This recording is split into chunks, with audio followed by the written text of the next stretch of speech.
Look at this wonderful view. I've been told by AI that this is known as the infinity mirror effect because the OBS preview is showing the OBS preview, which is showing the OBS preview, which is showing the previous. So let me move away from this before we give people a very bad time. Here we go. Look at this for a bit. So for this one, I'm going to show my entire display, and it's probably going to be true for the next two videos as well, because these are all like web-based things. I'm trying to knock these out in one session. That'll just be easier for me. And what we're doing today is we're doing a bunch of web things. We're probably going to be using Zap instead of Burp, because I like Zap better and it works a little bit more accessibly. So when it says Burp Suite, we're not going to use Burp Suite. I've already given Burp Suite the review. It deserves see my live tab on this YouTube channel for that.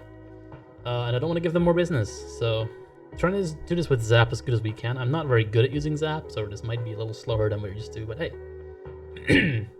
we got this. We got this. Turn off the music real quick. And let's go. Task 18, which is web timing attacks day 12. Oh dear. And that is when my Chrome died. That is unkind. Let's bring it back. Bring the beat back. Yep. You guys gonna see me log into this. Very fun. Not sure what actually happened there. That was very unhelpful. Well, you'll see the email address I use for this account. It's a completely bogus address that I've used for throwaways. So if you want to send me stuff or want to sign me up for newsletters, have at it. I don't really care. We have to do the CAPTCHA. Thankfully, without having to actually do the CAPTCHA this time. And there we go. Beautiful. I'm pretty sure we have to join the room again, because for some reason when I do this with a incognito window, it forgets that we're already in there. There you go. Interesting how that works. It's probably some cookie that tells the room it's already been joined, but somehow it doesn't work. Let me turn that ding sound off, because if I'm talking, that's a bit much. There.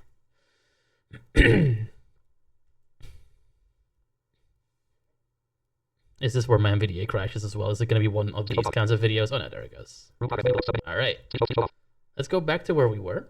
Web timing, I think it was. Yep. We'll open that up and we'll close that up.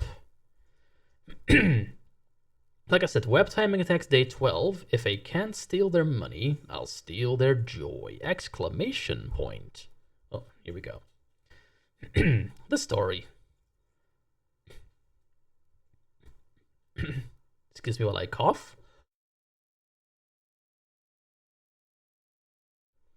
Wareville's bank had a huge turnover this year and expected a massive profit before the holiday season. They were eager to disclose this news to the townspeople during the SOCmas celebrations. I still haven't decided if I want to call that SOCmas or SOCmas, whatever. However, to their surprise, things went the other way around. After completing the annual calculations, the accountants were shocked to see a considerable loss. They observed discrepancies in the account balances. Uh-oh. The bank called McSkitty to help investigate these users' fraudulent transactions.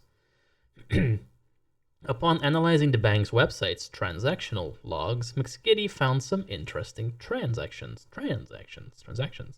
Few users, including the mayor's team, initiated multiple transactions from Wareville's reserve account at once. Surprisingly, all these transactions succeeded despite exceeding the user's current balance. Glitch was already aware of the critical vulnerability allowing these fraudulent transactions that Mayor Malware and his alliances exploited. Okay.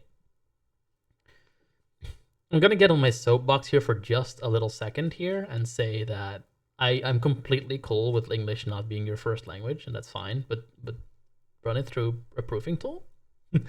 This is a little strange. Learning objectives. Understand the concept of race conditions, vulnerabilities, identify the gaps introduced by HTTP 2, exploit race conditions in a controlled environment, and learn how to fix the race. No, learn how to fix the race condition. Connecting to the machine. Before moving forward, review the questions in the connection card shown below. We have no alt text for this one whatsoever. Very cool. That is not a good start. Click on the green Start Machine button shown below this text to start the virtual machine. After the virtual machine starts, click on the Start Attack Box button at the top and browse the Werevilles Bank application at boopity-boop/5000. Please wait 1 to 2 minutes after the system boots completely to let the auto script run successfully. Start machine. Now, the reason I put like my full display in this video is that we're going to have to deal with like the Zap window. We're going to have to deal with the Zap browser, like a Zap browser of some kind that's going to mess with all this stuff. Do I have Firefox on this machine? Let me see. I do. Okay, so we can use Firefox for that stuff. No, we're not setting it as a primary browser. I don't really care. Goodbye. It just opens. Yeah, that's fine. Okay, perfect. And DuckDuckGo. Yeah, get out. Get out, Firefox. There you go. So in a minute, we'll switch to Firefox and do the tasks if we ever do need to do them. I don't know if we need to use any interceptions for this one. I'm assuming we will, but we'll see when we get there. Web timing and race conditions. Conventional web applications are relatively easy to understand, identify, and exploit. If there is an issue in the code of the web application, we can force the web application to perform an unintended action by sending specific inputs. Is it really unintended at that point, though? It sounds more like you're meaning unintended by the developer, but you are very much intending to... Okay, I'll stop. I'll start messing with the English language now. Yeah, blah, blah, blah, blah. Okay, these are easy to understand because there is usually a direct relationship between the input and output. We get bad output when we send bad data, indicating a vulnerability. But what if we can find vulnerabilities using only good data? What if it isn't about the data, but how we send it? This is where the web timing and race conditions attacks come into play. Let's dive into this crazy world and often hidden attack surface. Okay. In its simplest form, a web timing attack means we glean information from a web application by reviewing how long it takes to process our request. By making tiny changes in what we send or how we send it and observing the response time, we can access information we are not authorized to have. Race conditions are a subset of web timing attacks that are even more special. With a race condition attack, we are no longer simply looking to gain access to information, but can cause the web application to perform unintended actions on our behalf. Web timing vulnerabilities can be incredibly subtle. Based on the following research, there's a link, response time differences ranging from 1300 milliseconds to 5 nanoseconds have been used to stage attacks. 5 nanoseconds is a very brief window of time. That's literally like 5, I think, thousandths of a second. No, I think 5 of a millionth of a second. Because of their subtle nature, they can also be hard to detect and often require a wide range of testing techniques. However, with the increase in adoption of HTTP/2, they have become a bit easier to find and exploit. The rise of HTTP/2, that's the heading. HTTP/2 was...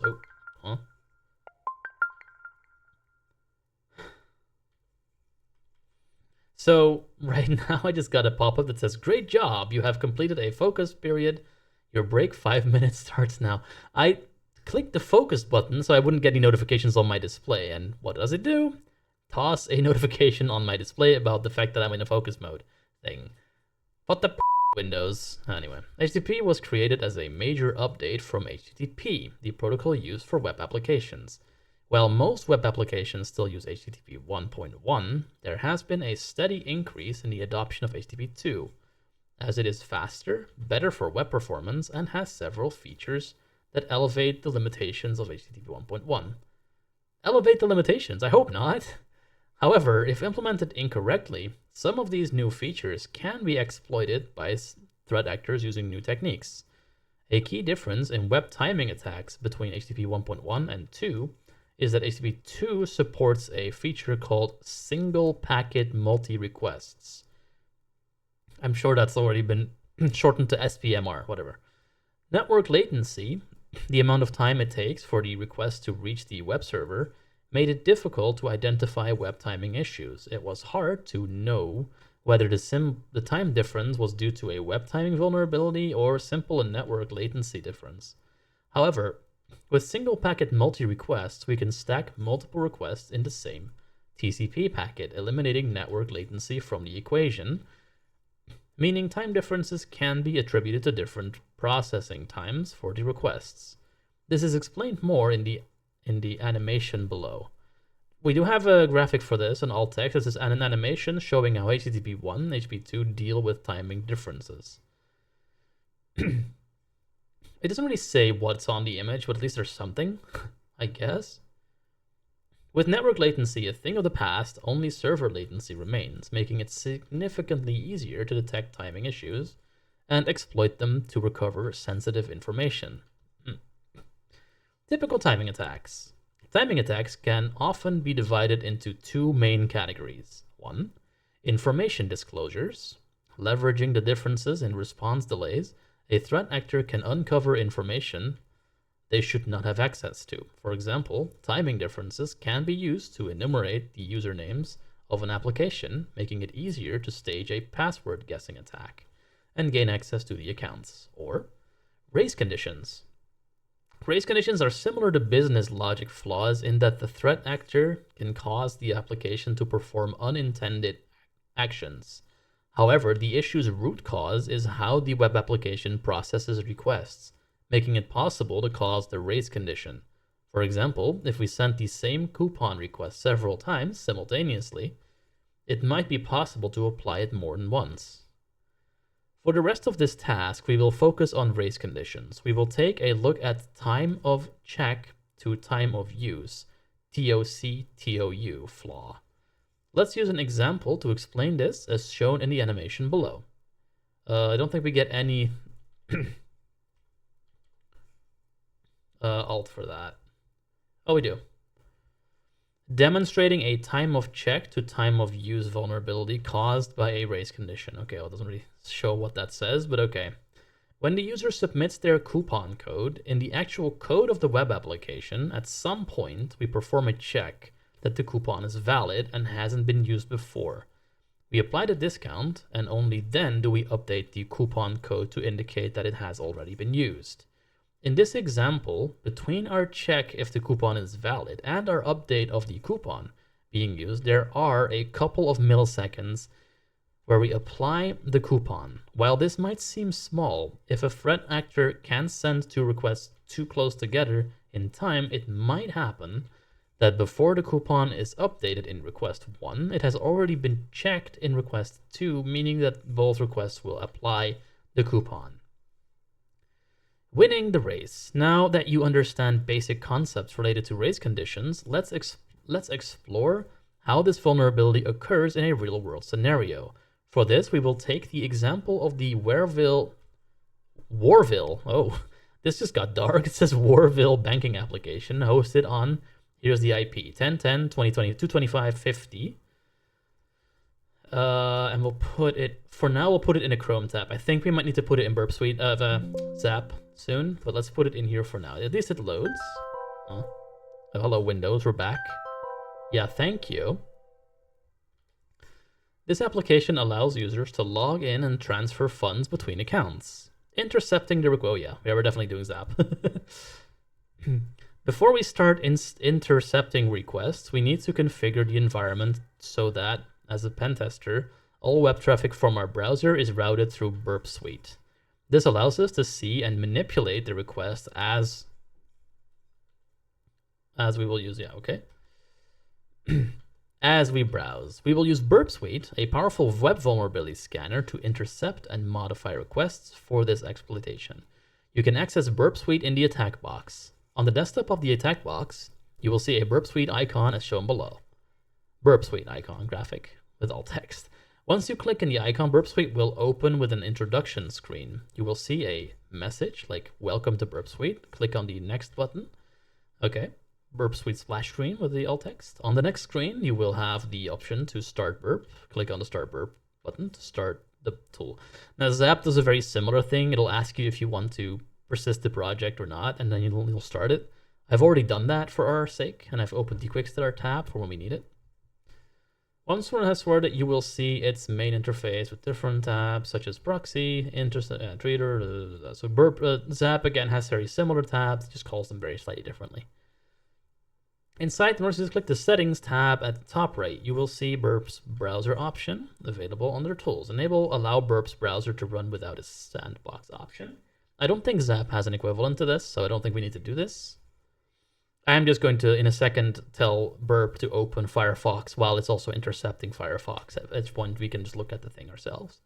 After allowing the browser to run without a scanner, we would now almost start the browser with pre-configured Burp Suite's proxy. Open the browser by clicking the Open Browser button, blah, blah, blah, and browse to the URL 10.10.20.2000 so that all requests are intercepted. A graphic that says Opening Browser with Burp Suite. Once browsed to the URL, all the requests are intercepted and can be seen under the Proxy HTTP History tab. Bank App Login page. Okay. Application scanning. As a penetration tester, one key step in identifying race conditions is to validate functions involving multiple transactions or operations that interact with shared resources, such as transferring funds between accounts, reading and writing to a database, updating balances, inconsistently, etc. For this example, we will log into the Warville banking application using the credentials. We got account number 110 and password tester with a small t, just no capitals.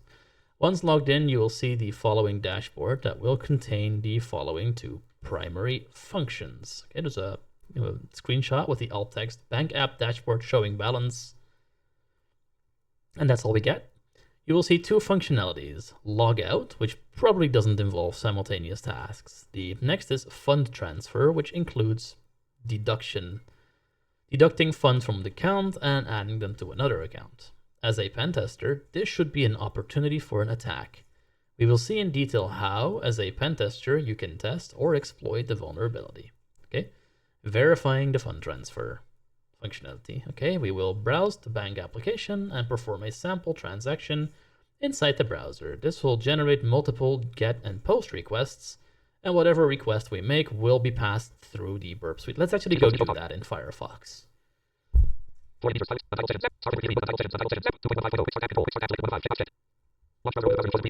going to, okay, the speech is already going, but it's slow, it's very fast. Let's slow it down. Rate 30.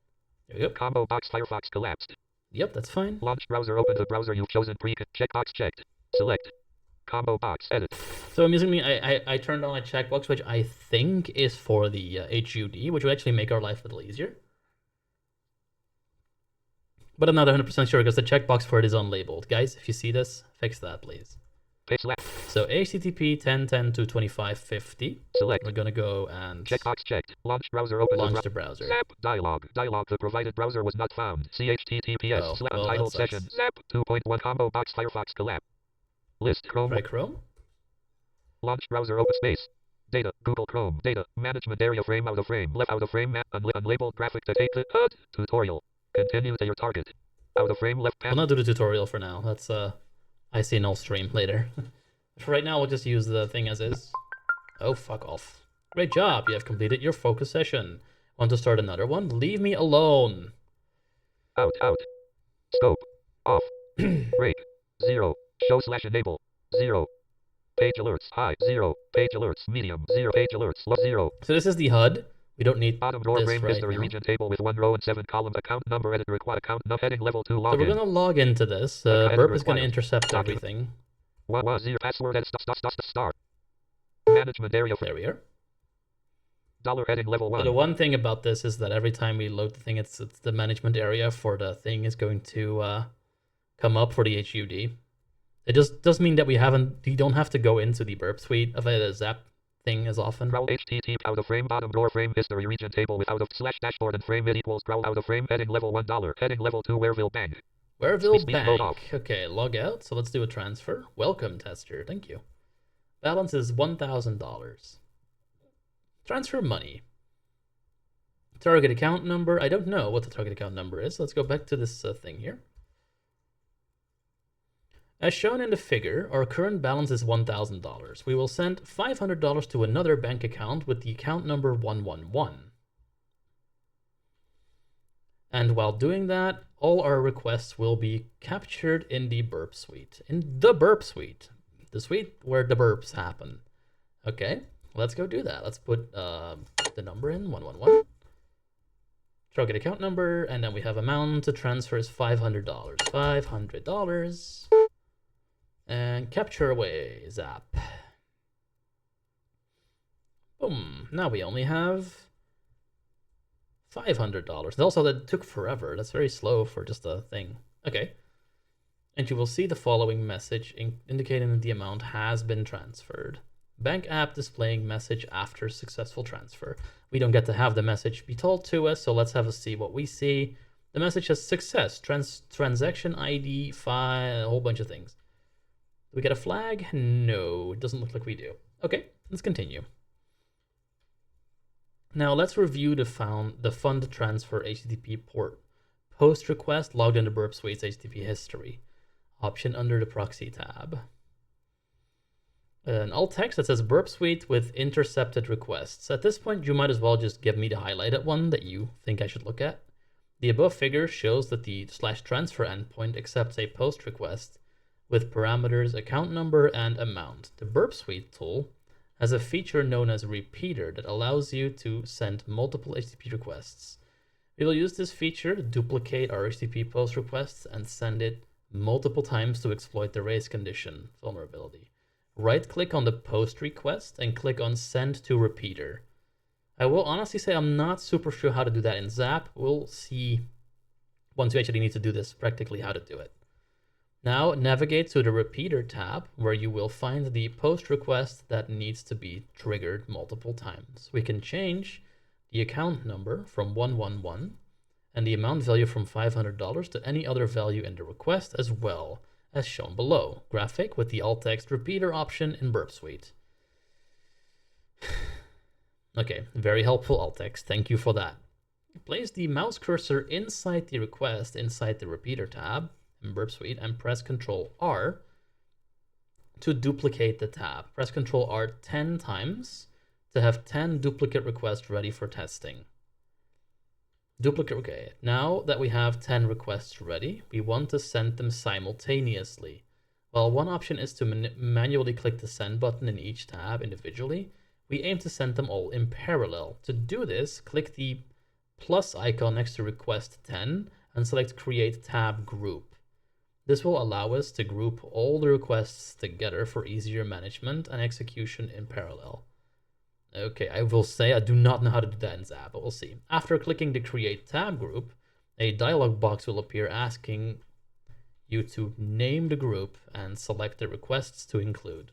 For this example, we will name the group Funds, select all the requests, and then click on the Create button, as shown below. Graphic with the alt text naming tab group in Burp Suite. Now we are ready to launch multiple copies of our HTTP requests simultaneously to exploit the race condition vulnerability. Select Send Group in Parallel, Last Byte Sync in the drop-down next to the Send button. Once selected, the Send button will change to Send Group Parallel. Click this button to send all the duplicated requests in our tab group at the same time, as shown below. Once all the requests have been sent, navigate to the tester account in the browser and check the current balance. You will notice that the tester's balance is negative because we successfully transferred more funds than were available in the account, exploiting the race condition. So it doesn't tell you that you're supposed to make sure that you go over the 500 limit, but hey, now you know that. Another graphic with the text dashboard showing negative balance. Okay. By duplicating 10 requests and sending them in parallel, we are instructing the system to make 10 simultaneous requests. I know what we're doing. Okay, so it should not, we should not change the 500 and the 111. It says essentially, in a correctly implemented system, the application should have processed the first request, locked the database, and processed their requests before individually. Okay. However, due to the race condition, the application handles this request abruptly, resulting in a negative balance in the tester account and an inflated balance in account 111. Verifying through source code. Suppose you are a penetration tester with access to the application's source code, as in a white box testing scenario. In that case, you can identify potential race conditions, vulnerabilities through a code review. By analyzing the code, you can pinpoint areas where multiple database operations are performed without proper transaction handling. Below is the Python code that handles the fund transfer. Okay, so we do an if user balance is less than amount. Con.execute update users. Balance equals bangles plus where account number equals blah. Okay, makes sense. Amount, target account, yeah, whatever. Con.commit. All right. Execute update users, set balance. So only after we've done the request, we'll set the balance to the new thing. Fair enough. In the above code, if user balance is less or equals the amount, the application's first updates the recipient's balance with the command update, the blah blah blah XSQL thing, followed by a commit. Then it updates the sender's balance using update, uses blah blah blah blah. And commits again. Since these updates are committed separately and not part of a single atomic transaction, which we are for the ease of use just not explaining what that means, there's no locking or proper synchronization between these operations. This lack of a transaction or locking mechanism makes the code vulnerable to a race condition, as concurrent requests could interfere with the balance updates. Time for some action. Oh dear. Okay. Now that you understand the vulnerability, can you assist Glitch in validating it using the account number 101 and password glitch? Attempt to exploit the vulnerability by transferring over 2,000 from his account to the account number 111. I wonder if we just don't do that with a race condition, but we just do. Oh no, we couldn't because you only have like 1,000 in your account. I was like, if you just like not do the multiple requests, but do it in one go, would that work? But no, probably not. Fixing the race. The developer did not properly handle concurrent requests in the bank's application, leading to a race condition vulnerability during fund transfers. When multiple requests were sent in parallel, each deducting and transferring funds, the application,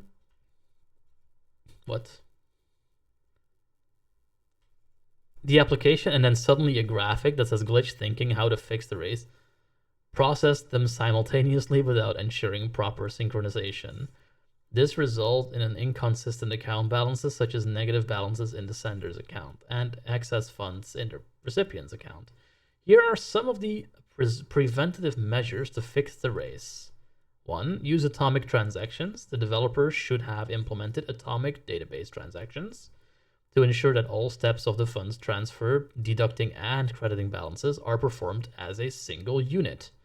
This would ensure that either all the steps of the transaction succeed or none do, preventing partial updates that could lead to an inconsistent state. I must say, if you don't do this in 2024, you're playing with your job security, because practically every library will do this. And if you make your own like transfer fund transferring thing, even for a game, you're just either really confident or really stupid. Sorry. Implement mutex locks. By using a mutex locks, the developers could have ensured that only one thread accesses the shared resource, such as a account balance at a time. This would prevent multiple requests from interfering with each other during concurrent transactions. So what a mutex lock basically is as soon as a database table gets touched, amusingly, the concept of how fertilization works comes into mind. Like as soon as something gets touched, it locks itself for any like further interactions until that thing is done. At which point, it can receive new things. Kind of like, getting a phone call and like someone else tries to phone you, can you get a busy signal? It's kind of what that is. It's basically that. Apply rate limits. The developer should have implemented rate limiting on critical functions like funds transfer and withdrawals. This would limit the number of requests processed within a specific time frame, reducing the risk of abuse through repeated requests. After completing the exercise, you will be required to visit dashboard to get the flag. What? Okay, so questions. What is the flag value for transferring over $2,000 from Glitch's account?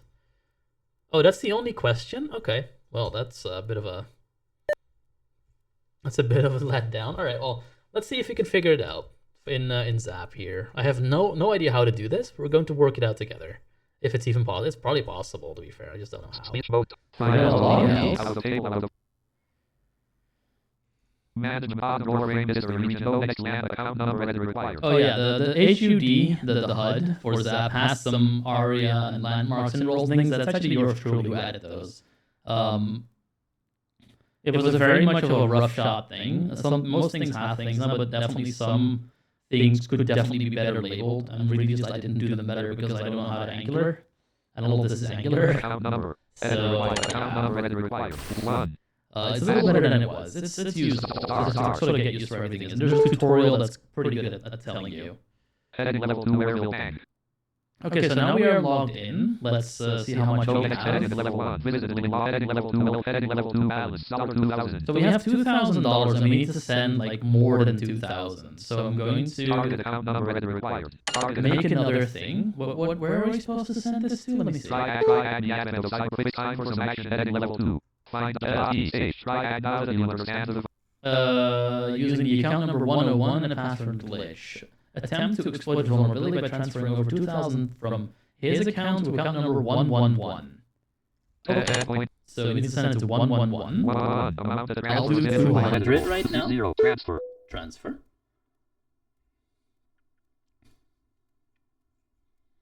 Okay. Link history.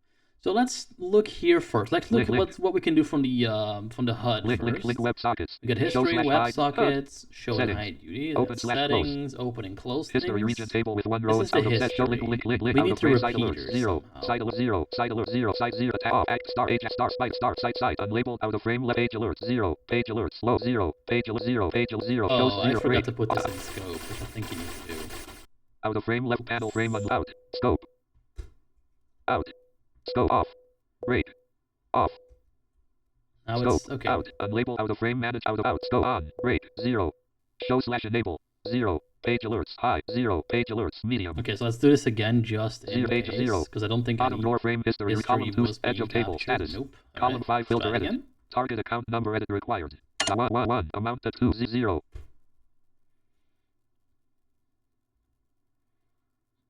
Okay, so now it's stuck in Burp Suite. Transfer. Spin required editable 200. See that? We now have to move to Burp off. Suite and say it's okay to continue. Let's see. Save mode. Yeah, okay, so let's see. Sites tab control. Sites tab 1 selected 1 of 2.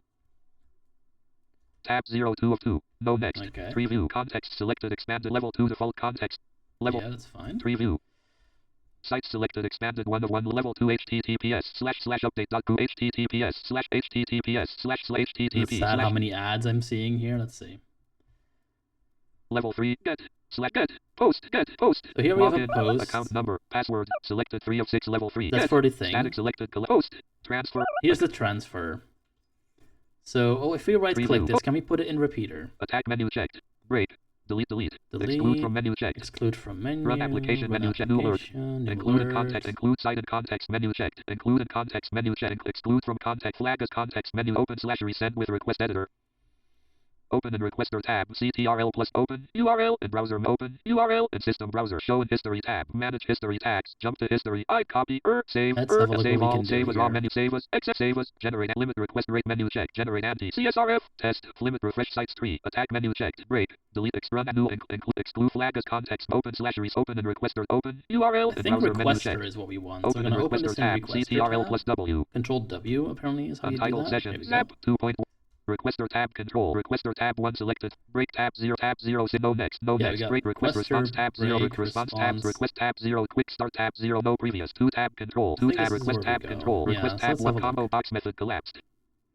Combo box text collapsed. Combo box text. Send alt plus enter alt plus edit multi-line. Post HTTP. So this is the request. Host 10.1 connection. Keep a lock And we can length change 29. the amount Speech here. mode off. So we would set, let's see, content type, upgrade and secure. That's all good. User agent, accept all the things here. Let's just do commit rules so it's going faster. Refer. There's nothing about oh wait, session. Okay, there's nothing about the account here. That's kind of annoying. Speech mode talk. Edit multi-line account number equals 100. Oh, here we are. So here are the session parameters. 111 and this is 500. So this is using a different session. I don't know if this is the right thing, honestly. This might be using the wrong session, but we'll try it. We'll set this to 500, but we need to do it several times in a row. So how would we repeat it? Edit multi-line. Edit mode response tab control. Response tab 1 select. No next. No preview. Response request tab control. Request combo box method collapsed. Combo toolbar. Separator. Toggle press split display for header and body. Toggle not press combined display for head separator. No next. Toolbar. Toggle unavailable not press use current tracking session. Toggle press accept cookies. Toggle press follow redirect. Toggle press update content length. Toggle unavailable not press toggle press update content length. Toggle press update host header. Lowercase header names. These are all settings for our requester. Toggle not press regenerate anti. Toggle not press separate tabs for request and response. Toggle not press request shown above response. Toggle press request and response side by side. Separator. No next. No tool. Send alt plus enter alt. Edit multi-line. Send alt plus enter alt plus E. Send alt right click. Combo box text collapse. Combo box text tool help. Edit scroll bar. Edit red on scroll bar. No next. No respond. No next. All right, so let's Google this. Let's see if we can Google try this real quick. New incognito tab. OGE.OM. Google document. Word and log and cookies link. Als of Witzen. Als acceptor. Google. Clickable navigation. Link. Search landmark. Speech mode off. How to repeat requests using Burp's as a proxy. 100 times with null value via fuzzer. Okay, well, that's fuzzer. It's not really what I'm... Allow multiple request sends and fuzzing. You should grab the requester add-on from the marketplace. Oh dear, is this an add-on? Oh dear. And see if it fulfills your needs. Okay, so it doesn't... Does it not let you do this yet? Is there not... Let's see, this is a request from Google Groups. If it doesn't, that would be a shame. We'd have to do this in Burp, and we don't really want to use Burp, do we? Speed 1 times. We are trying to assess what would be the impact on our database server CS very set times. Menu 1 out of unavailable menu to OS Hinkthren out of region to OS Zach Hinkthren plus OS of region point that is a static string. Then make the replacement list something like 100 or 1 whatever of the same string. Collapsed showed out of unavailable speech mode off. It looks like it might not actually support what we're trying to do. I'll do one more generic. Search repeater in Zap proxy.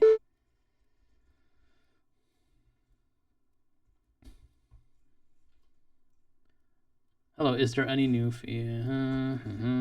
Burp to Zap feature map? Okay, so let's see. We need to look at this. We're gonna look for repeater. Okay, and the Zap feature. Burp row 11 Zap equivalent S column 4 link proxy. Row 12 Burp feature column 1 repeater. Community column 2 check. Notes column 3 Zap equivalent S column 4 visited link manual request editor link requester add-on. Okay, yeah, so it looks like you need to use an add-on for this. We're not going to do that today because it'll take too long for this video. And there's really only one flag, but what you'd have to do is use the add-on and pretty much just follow their instructions, make the request happen multiple times, and then on the dashboard you'd see the request Actually, do we want to try it real quick to see if we can find how to install the add-on? Thing is, I don't really know how to do that in Zap, to be fair. Speech mode response tab control. Yeah, that's gonna take too long. Speech Sorry, mode guys. off. We'll do like a proper full cover of Zap at some point. But not today. Like, I need to get through 2 more videos today. Okay, so there is this is where you would need an add-on, and I'm sure it's right there. I'm sure it's very easy to use, and it may or may not be accessible. Again, that's gonna come up.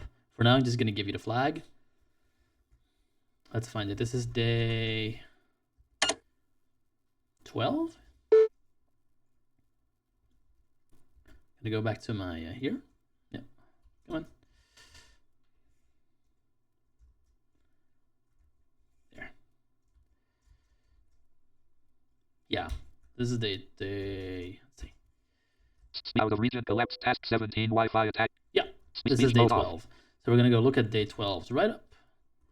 So to quickly get the flag, Advent of Cyber 2024 day 12 right up. This is one quick way to find it. I've been doing this off screen sometimes to find the answer if we just don't have it.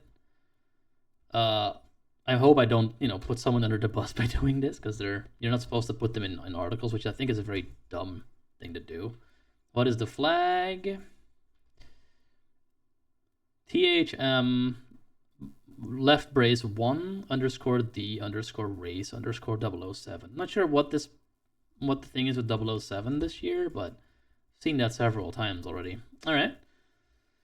We'll put the flag in. THM left brace 1 in capitals _ the in capitals _ race in capitals _ 007 right brace. Enter. Alert! Oh, your answer is incorrect. It's wrong. Uh-oh. What is the BSSID of our Oh, wireless I'm info putting in answer the wrong form? thing. My bad. THM unselected. This is for tomorrow. Answer format and no answer needed. Edit unavailable. Task 18 web timing attacks day 12. Here we are. This is where Paste. it goes. Alert! Oh, your answer is incorrect. Paste. Oh. With the Untitled session. Zap 2. Right. What was it? THM left brace. One, WON line E, line race, line 0, 07 right brace. Alert! Woo. There we go. Speech mode off. And with that, we have finished day 12. I'm going to save this, or stop this, save this, and then do day 13, and hopefully day 14 as well today. Okay, back to the trippy mirror effect while I turn off this video's thing. Let's see. Where is the... Sometimes NVIDIA just will not give me an easy out for these kinds of things. Controls, and then stop recording. Oh, there's a pause recording. I didn't even see that. Cool. Well, peace. See you in the next one.